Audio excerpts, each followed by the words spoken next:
All right, so today we are on day 118 of the 1 year chronological Bible plan, and we're going to be continuing on in 2 Samuel today. So let's get into it. 2 Samuel 15, Absalom's conspiracy. In the course of time, Absalom provided himself with a chariot and horses and with 50 men to run ahead of him. He would get up early and stand by the side of the road leading to the city gate. Whenever anyone came with a complaint to be placed before the king for a decision, Absalom would call out to him, "What town are you from?" He would answer, "Your servant is from one of the tribes of Israel." Then Absalom would say to him, "Look, your claims are valid and proper, but there is no representative of the king to hear you." And Absalom would add, "If only I were appointed judge in the land, then everyone who has a complaint or case could come to me, and I would see that they receive justice." Also, whenever anyone approached him to bow down before him, Absalom would reach out his hand, take hold of him, and kiss him. Absalom behaved in this way toward all the Israelites who came to the king asking for justice, and so he stole the hearts of the people of Israel. And at the end of 4 years, Absalom said to the king, "Let me go to Hebron and fulfill a vow I made to the Lord. While your servant was living at Geshur in Aram, I made this vow: If the Lord takes me back to Jerusalem, I will worship the Lord in Hebron." The king said to him, "Go in peace." So he went to Hebron. Then Absalom sent secret messengers. Throughout the tribes of Israel to say, "As soon as you hear the sounds of the trumpets, then say, Absalom is king in Hebron." 200 men from Jerusalem had accompanied Absalom. They had been invited as guests and went quite innocently, knowing nothing about the matter. While Absalom was offering sacrifices, he also sent for Ahithophel the Gilonite, David's counselor, to come from Gilo, his hometown. And so the conspiracy gained strength, and Absalom's following kept on increasing. David flees. A messenger came and told David, "The hearts of the people of Israel are with Absalom." Then David said to all his officials who were with him in Jerusalem, "Come, we must flee, or none of us will escape from Absalom. We must leave immediately, or he will move quickly to overtake us and bring ruin on us and put the city to the sword." The king's officials answered him, "Your servants are ready to do whatever our lord the king chooses." The king set out with his entire household following him, but he left 10 concubines to take care of the palace. So the king set out with all the people following him, and they halted at the edge of the city. All his men marched past him, along with all the Kerethites and Pelethites, and all the 600 Gittites who had accompanied him from Gath marched before the king. The king said to Ittai the Gittite, "Why should you come along with us? Go back and stay with King Absalom. You are a foreigner, an exile from your homeland. You came only yesterday, and today shall I make you wander about with us when I do not know where I'm going? Go back and take your people with you. May the Lord show you kindness and faithfulness." But Ittai replied to the king, "As surely as the Lord lives, and as the Lord the king lives, and as my lord the king lives, wherever my lord the king may be, whether it means life or death, there will your servant be." David said to Ittai, "Go ahead, march on." So Ittai the Gittite marched on with all his men and the families that were with him. The whole countryside wept aloud as all the people passed by. The king also crossed the Kidron Valley, and all the people moved on toward the wilderness. Zadok was there too, and all the Levites who were with him were carrying the ark of the covenant of God. They set down the ark of God, and Abiathar offered sacrifices until all the people had finished leaving the city. Then the king said to Zadok, Take the ark of God back into the city. If I find favor in the Lord's eyes, he will bring me back and let me see it in his dwelling place again. But if he says, I am not pleased with you, then I am ready. Let him do to me whatever seems good to him." The king also said to Zadok the priest, "Do you understand? Go back to the city with my blessing. Take your son Ahimaaz with you, and also Abiathar's son Jonathan. You and Abiathar return with your 2 sons. I will wait at the fords in the wilderness until word comes from you to inform me." So Zadok and Abiathar took the ark of God back to Jerusalem and stayed there. But David continued up the Mount of Olives, weeping as he went. His head was covered, and he was barefoot. All the people with him covered their heads too, and were weeping as they went up.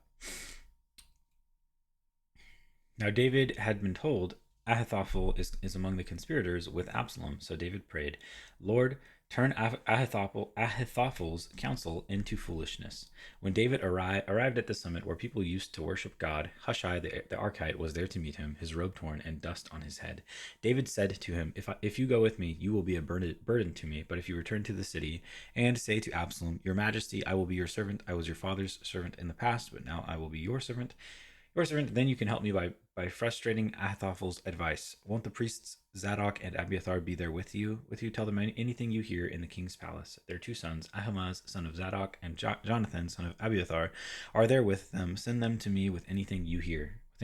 So Hushai, David's confidant, arrived at Jerusalem as Absalom was entering the city. 2 Samuel 16. David and Ziba.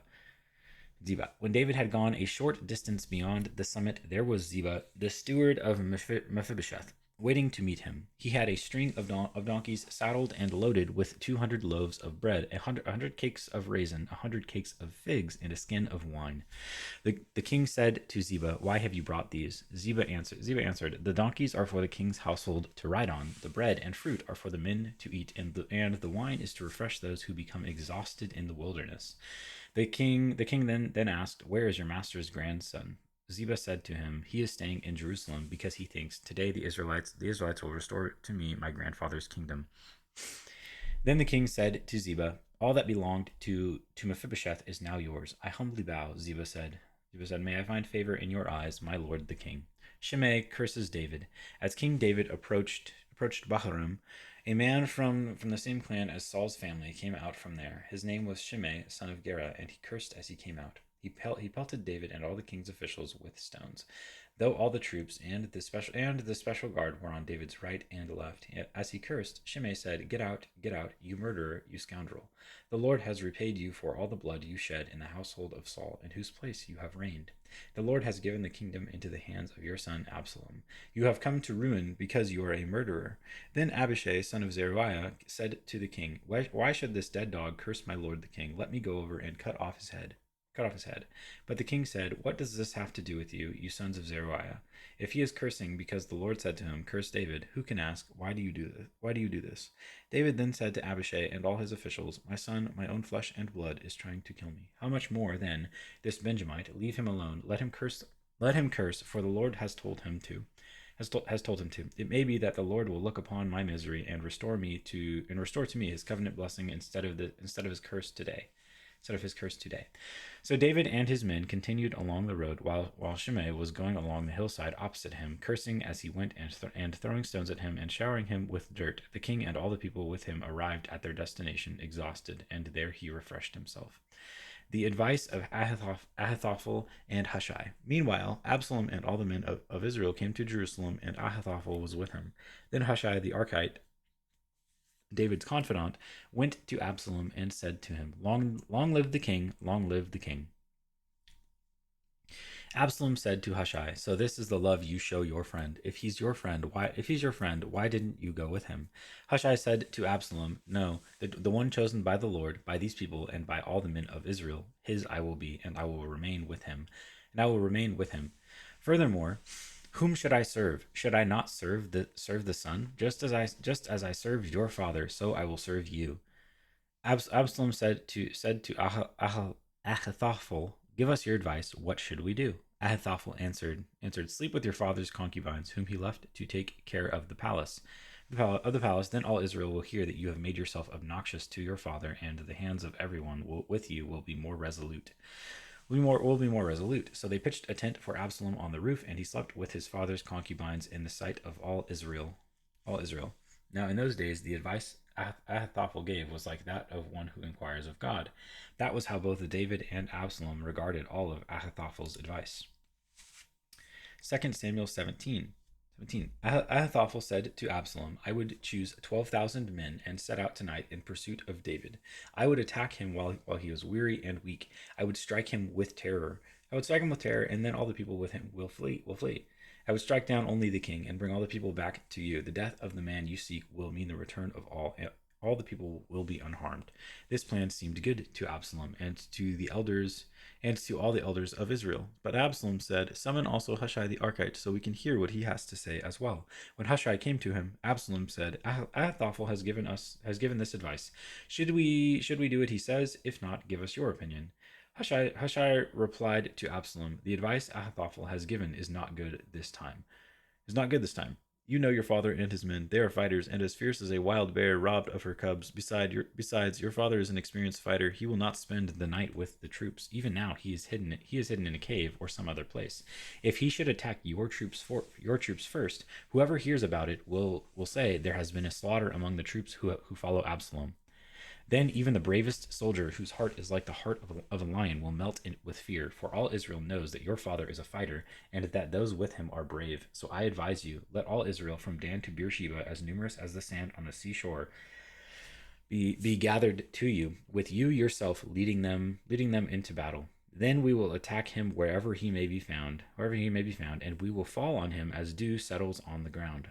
And neither he nor any of his men will be left alive. If he withdraws into a city, then all Israel will bring ropes to that city, and we will drag it down to the valley until not so much as a pebble is left."